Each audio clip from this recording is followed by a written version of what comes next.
अल्हम्दुलिल्लाह अल्हम्दुलिल्लाहि रब्बिल आलमीन वल आक़िबतु लिल मुत्तक़ीन वस्सलातु वस्सलामु अला सय्यदिल अंबिया वल मुरसलीन अम्मा बाद फ़ौज़ु बिल्लाहि मिनश शैतानिर रजीम बिस्मिल्लाहिर रहमानिर रहीम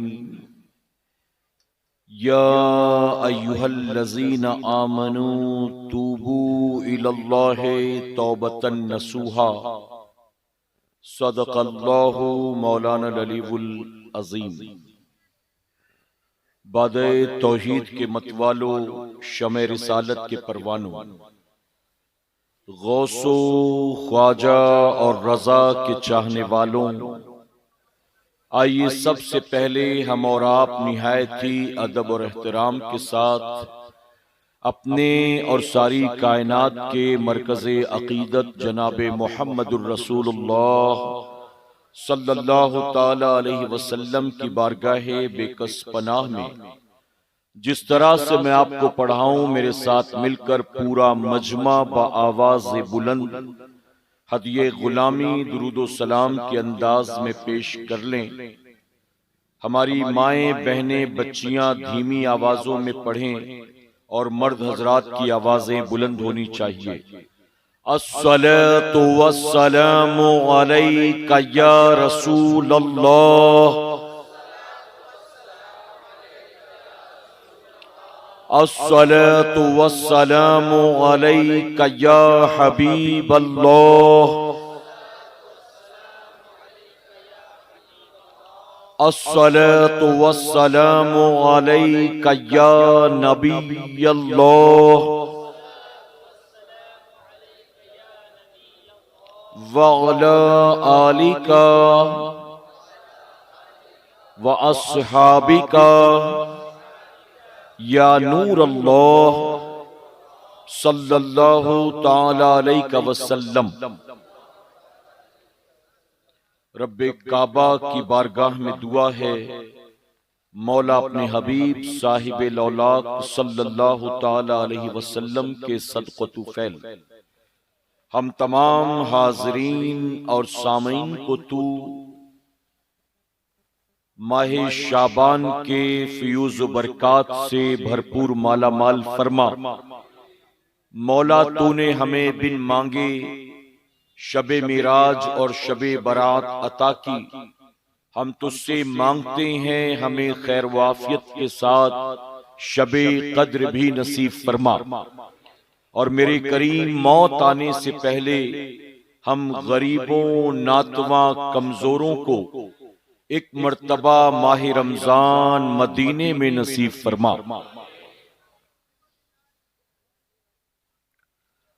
जो दर्स शहे बतहा ने दिया वो दर्स पढ़ाना भूल गए। जो दर्स शहे बतहा ने दिया वो दर्स पढ़ाना भूल गए।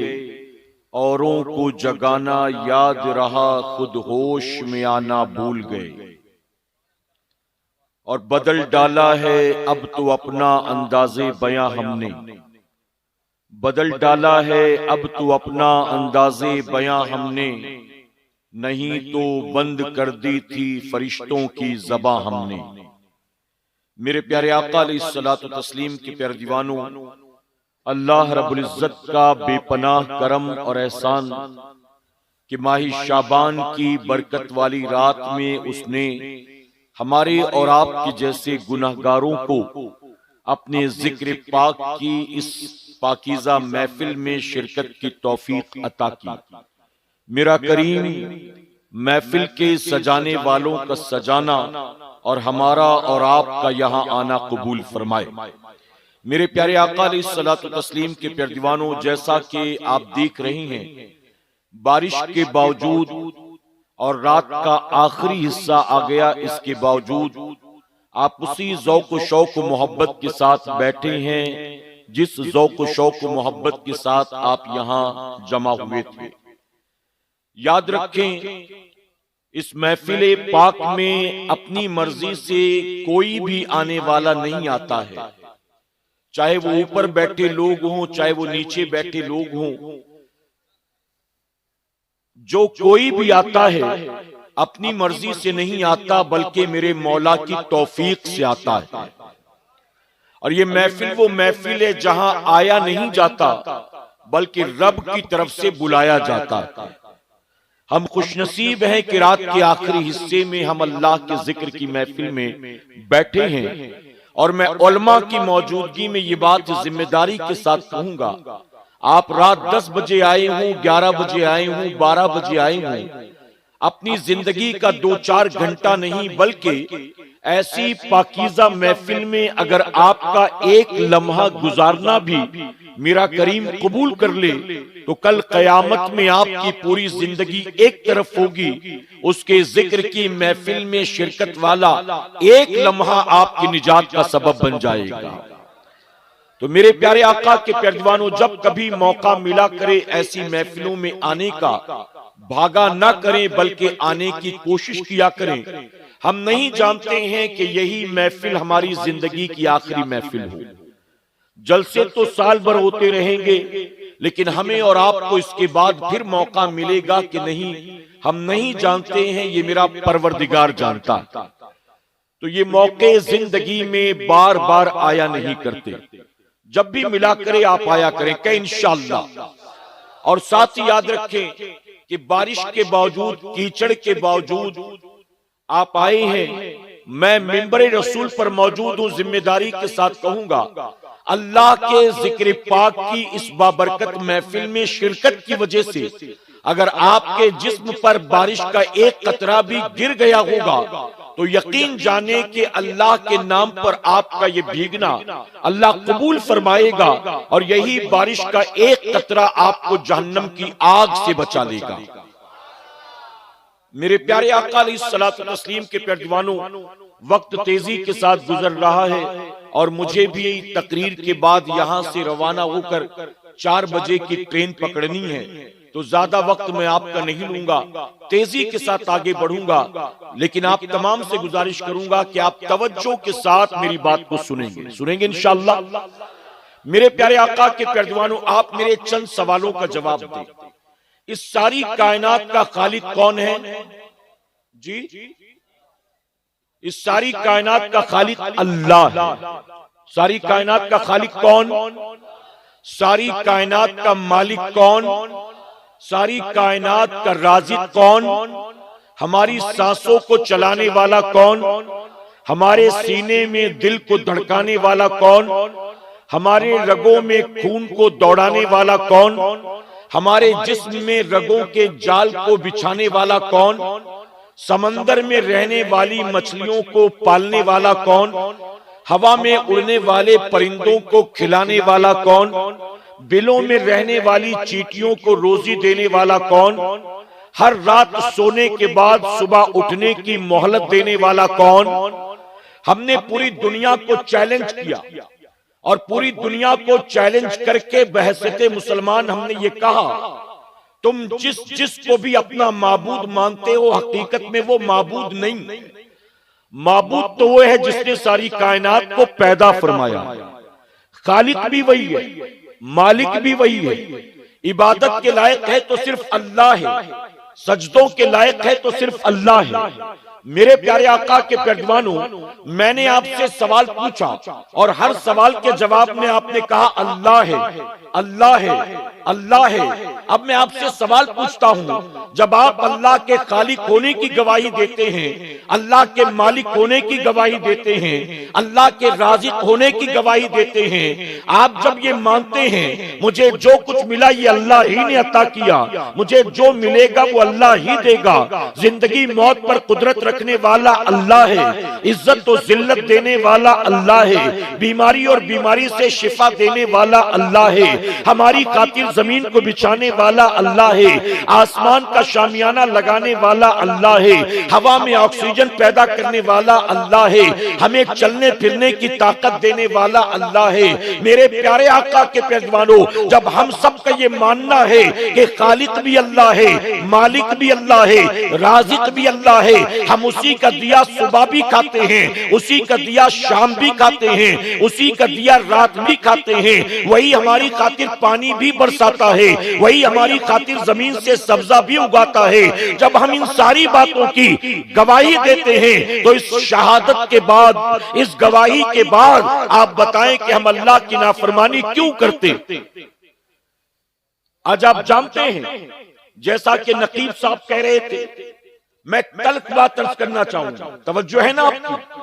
मैंने कहा ना ज्यादा वक्त नहीं और ज्यादा लूंगा भी नहीं, तेजी से असल मुद्दे पर पहुंचकर अपनी बात आपके सामने रखूंगा। इस वक्त हिंदुस्तान में अगर पूछा जाए कि मुसलमानों की आबादी कितनी है, तो हर कोई अपने अपने एतबार से कहेगा। कोई कहेगा 20 करोड़, कोई कहेगा 25, कोई कहेगा 28, कोई कहेगा 30, यही कहेंगे ना? यानी टोटल हिंदुस्तान की पॉपुलेशन 140 करोड़, और 140 करोड़ में तकरीबन 20, 22, 25, 28 या 30 करोड़ मुसलमान। बताइए, है ना? जनगणना नहीं हुई, काफी साल हो चुके हैं। एक अंदाजे के मुताबिक लोग कहते हैं कितनी आबादी है, 25% मुसलमान है, लोगों का यह कहना है।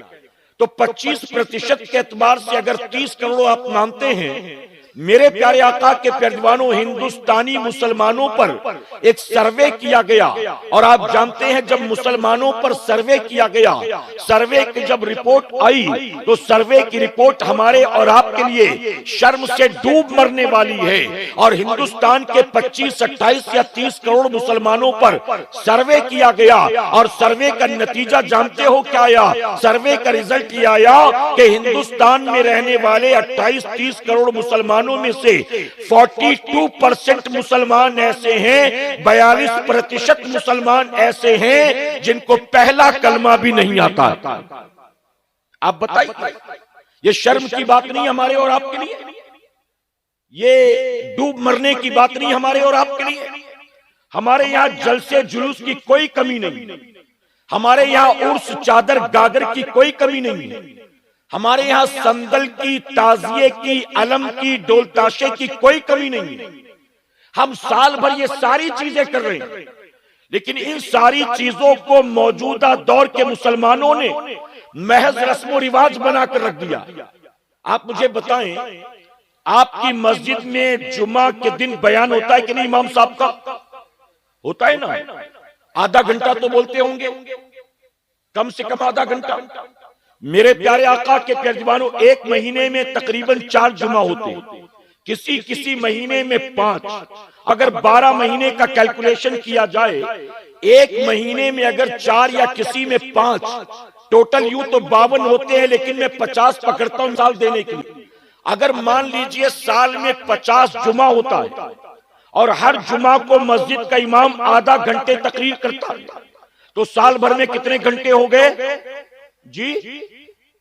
खाली नोट गिन लेते हो बस, ये हिसाब नहीं आता आपको। हर जुमा में आधा घंटा, साल भर में 50 जुमा, तो साल भर में कितने घंटे तकरीर सुनी आपने? 25 घंटे। 25 घंटे हर साल सिर्फ जुमा की तकरीर सुनने के बाद भी जिस कौम को पहला कलमा ना आता हो, उस कौम से क्या तवक्को की जा सकती है? आप बताइए। अलावा उसके जलसे की बात की जाए तो जलसा शुरू होता है रात 10 बजे और चलता है अजाने फज्र तक, चाहे वो यूपी हो, चाहे वो बिहार हो, चाहे वो वेस्ट बंगाल हो, चाहे झारखंड हो, चाहे उड़ीसा हो। अक्सर जगहों पर जलसे पूरी पूरी रात होते हैं। अक्सर जगहों पर हर गांव का अपना सालाना जलसा होता है। जिस गांव में किसी बुजुर्ग की मजार मौजूद हो, सालाना उर्से पाक होता है। जिस गांव में कोई मदरसा मौजूद हो, दस्तार बंदी का जलसा भी होता है। उसके अलावा 11वीं के जलसे अलग हैं, मीलादे पाक के जलसे अलग हैं, छठी के जलसे अलग हैं, मुहर्रम के जलसे अलग हैं। आप कैलकुलेशन कर लें, अगर 25 घंटे सिर्फ जुमा का बयान सुनते हैं साल भर, और साल भर के जलसों का हिसाब लगाया जाए तो कितने घंटे आप तकरीर सुनते हैं? अगर एक मुसलमान पूरे साल भर में 50 घंटे तकरीर सुनता है और अपनी जिंदगी का अक्सर वक्त जलसे जुलूस में खर्च करता है, इसके बावजूद अगर उस कौम को पहला कलमा भी नहीं आता है, तो क्या बताइए अल्लाह उस कौम को इज्जत अता फरमाएगा? नाज़िम साहब कह रहे थे ना कि आज मुसलमानों की जिल्लत और रुसवाई की वजह क्या? हालात किसी से ढके छुपे नहीं है, हर किसी को पता, लेकिन इसके बावजूद भी लोग अंधे बहरे बनकर बैठे। किसी मुसलमान से मुसलमानों के हालात ढके छुपे नहीं, लेकिन जब तक खुद के सर पर मुसीबत पड़ेगी नहीं, तब तक एहसास नहीं होगा दूसरों की तकलीफ का।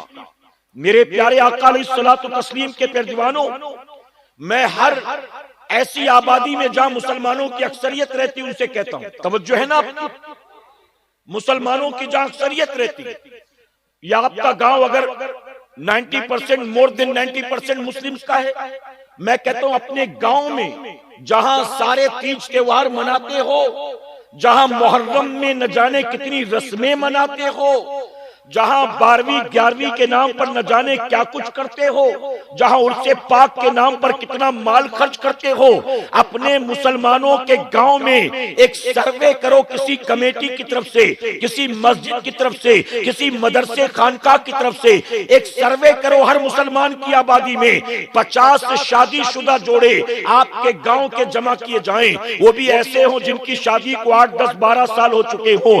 50 मर्दों को लेकर आओ, 50 औरतों को लेकर आओ, 50 शादीशुदा जोड़ों को जमा करो और 50 शादीशुदा जोड़ों पर अपने गांव के लेवल पर एक सर्वे करके देख लो।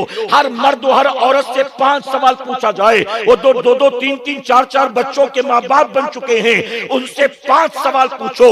हर मर्द से पूछो गुस्ल में कितनी बातें फर्ज हैं, हर औरत से पूछो गुस्ल में कितनी बातें फर्ज हैं, हर मर्द से पूछो गुस्ल किन बातों की वजह से फर्ज होता है, हर औरत से पूछो गुस्ल कितनी बातों की वजह से फर्ज होता है, हर मर्द से पूछो वजू में कितनी बातें फर्ज हैं, हर औरत से पूछो वजू में कितनी बातें फर्ज हैं। ये बेसिक चीज है जिसकी नॉलेज हर मुसलमान को होनी चाहिए। इसके बाद शौहर से पूछो तुझ पर तेरी बीवी का अल्लाह रसूल ने क्या हक रखा है, उसके बाद बीवी से पूछो तुझ पर अल्लाह रसूल ने तेरे शौहर का क्या हक रखा है, उसके बाद हर माँ बाप से पूछो तुझ पर अल्लाह ने तेरी औलाद का क्या हक रखा है। 2, 3, 4 बच्चों के माँ बाप बन गए, बताओ अल्लाह और उसके रसूल ने तुम पर तुम्हारी औलाद का क्या हक रखा है। ये 5 सवाल पूछो, अपने गांव में पूछो, शादीशुदा जोड़ों को जमा करके पूछो और खुद आपको समझ में आ जाएगा आज के दौर का मुसलमान कितने पानी में। रस्मों रिवाज के नाम पर सब कुछ करने को तैयार, लेकिन दीन सीखने को तैयार नहीं। मुझे आप बताएं, गौसे आजम मां की कोख से वली बनकर पैदा हुआ, जानते कि नहीं आप, बल्कि अपनी वालिदा की कोख से 18 पारों के हाफिज बनकर पैदा हुआ। इसके बावजूद गौसे आजम जीलान से निकलकर बगदाद शरीफ गए, उर्स में शिरकत करने नहीं गए थे, मुरीद के घर दावत खाने नहीं गए थे, शहरे जीलान से वो जो मां की कोख से वली बनकर पैदा हुआ, वो बगदाद के मदरसे में जाकर दाखिला लेता है और 8 साल तक बगदाद के मदरसे में पढ़ाई करता है। बल्कि खुद फरमाते हैं, मैं इल्म हासिल करता रहा, मैं इल्म हासिल करता रहा, हत्ता कि अल्लाह ने मुझे मकामे विलायत अता कर दिया। ये गौसे आजम फरमाते, यानी वो जो माँ की कोख से 18 पारों का हाफिज बनकर पैदा हुआ, वो भी मदरसे में जाकर दीन सीखे।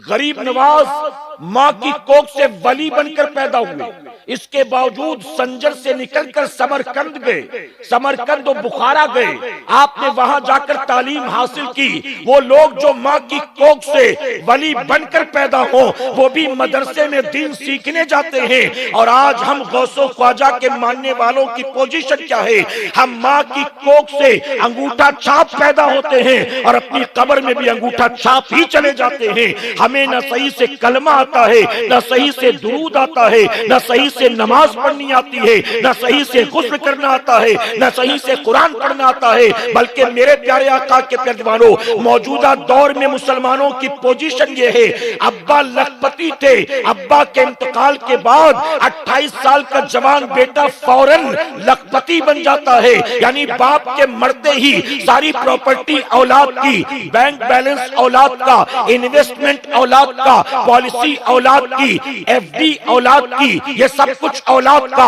अब्बा के इंतकाल होते ही बेटा फौरन अब्बा के बाद खुद लखपति बन जाता है, लेकिन लखपति बनने के बाद बेटा इस काबिल नहीं होता कि अपने बाप की कब्र पर कभी जाकर सूरे फातिहा या यासीन शरीफ भी पढ़ सकता।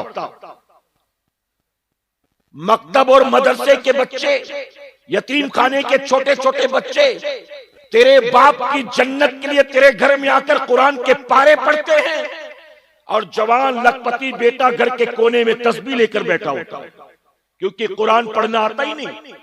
अब्बा ने हिसाब किताब तो सिखा दिया, दुकानदारी सिखा दी, कहां से माल लेना, कहां से माल बेचना, हर महीने का टर्न ओवर कितना, हर माल पे मुनाफा कितना, मार्केट से कितना आना है, मार्केट में कितना जाना। अब्बा ने ये सब कुछ तो सिखा दिया, लेकिन मरते मर गया, अपनी औलाद को कुरान पढ़ना नहीं सिखाया। आप मुझे दिल पर हाथ रखकर बताओ, अल्लाह उस कौम को, जिस कौम को इस्तिंजा करने की तमीज ना हो, जिस कौम को नहाने का सलीका ना आता हो, अल्लाह उस कौम को इज्जत अता करेगा, अल्लाह उस कौम को सरबुलंदी अता करेगा। मेरे प्यारे आका अलैहिस्सलातु तस्लीम के प्यारे दीवानों, अगर चाहते हो अल्लाह फिर से खोया हुआ वकार अता करे, अगर चाहते हो अल्लाह मुसलमानों को फिर से इज्जत अता करे, अगर चाहते हो अल्लाह फिर से मुसलमानों को सरबुलंदी अता करे, तो उसके लिए सबसे ज्यादा जरूरी ये है हम अपने आप को दीन के सांचे में ढालने की कोशिश करें। महज रस्म और रिवाज वाले सुन्नी मत बनो, महज चादर गागर वाले सुन्नी मत बनो, महज जलसे जुलूस वाले सुन्नी मत बनो, महज ताजिया ढोल नगाड़े वाले सुन्नी मत बनो, इल्म वाले सुन्नी बनो और अमल वाले सुन्नी बनो। कहे इंशाअल्लाह। आज हमारी कौम में, मैं आपसे सवाल पूछता हूं, आज मुसलमानों में आपने किसी को शराब पीता नहीं देखा जी? बल्कि कहीं कहीं में जाता हूं और जाकर कहता हूं, जहां मुसलमानों की अक्सरियत रहती हो, हर चौथे घर में आपको एक शराबी मिल जाएगा। मुसलमान के घर में शराबी मौजूद, मुसलमानों के मोहल्ले में नशावर चीजें लेने वाले मौजूद, जुआ खेलने वाले मौजूद, सूद का धंधा करने वाले मौजूद, जिना के अड्डों पर जाने वाले मौजूद। आप बताइए, जब एक मुसलमान खुले तौर पर अल्लाह रसूल की नाफरमानी करेगा, अल्लाह उसके रसूल ने जिन कामों का हुक्म दिया वो काम करेगा नहीं, और जिन कामों से मना किया वो काम धड़ल्ले से बेहया बेगैरत बनकर करेगा, अल्लाह बताइए उस कौम को इज्जत देगा? मेरे प्यारे आका अलैहिस्सलातु तस्लीम के प्यारे दीवानों, बहुत माजरत के साथ कहूंगा, मैंने साल के 11 महीनों में ही नहीं, मैंने 20-22 साल के जवान को माहे रमजान में शराब के नशे में धुत देखा। शराब के नशे में जवान धुत था। एक दिन नहीं, रोजाना फजर की नमाज के बाद मैं एक जगह दर्स देता हूं रमजान शरीफ में, और रोजाना मैंने उसको देखा कि भीड़ का हिस्सा वो भी होता था, लेकिन उसकी हरकतों को देखकर बात समझ में आ गई कि इसका मामला कुछ गड़बड़। तीसरे चौथे दिन मैंने उसको रोका, उससे मुसाफा किया तो उसके मुंह से शराब की बदबू आ रही। मैंने कहा, जालिम तुझे शर्म नहीं आती? जिस माह मुबारक में अल्लाह शैतान को भी कैद कर देता, जिस माह मुबारक में मुसलमान के 8-10 साल के छोटे छोटे बच्चे भी रब की रजा के लिए रोजा रखने की कोशिश करते हैं, तो कड़ियल जवान होकर शराब के नशे में धुत है। तो जानते हो क्या कहता है? कहता मैंने बहुत कोशिश की रोजा रखने की, लेकिन मैं रख नहीं पाता, यानी इतने सालों से पी रहा हूं कि लत पड़ चुकी है, अब अगर नहीं पीऊंगा तो ऐसा लगता है मर जाऊंगा, इसलिए मैं मजबूर है कि रमजान में भी शराब पीता हूं। ऐ सरकारे मदीना के प्यारे दीवानों, आप बताइए मुसलमान की बेहयाई, बेबाकी और बेगैरती का यह आलम है कि माह रमजान में जब अल्लाह ने 12-14 घंटे हलाल चीजें भी खाने पीने पर पाबंदी लगा दी, सोशल मीडिया पर सब कुछ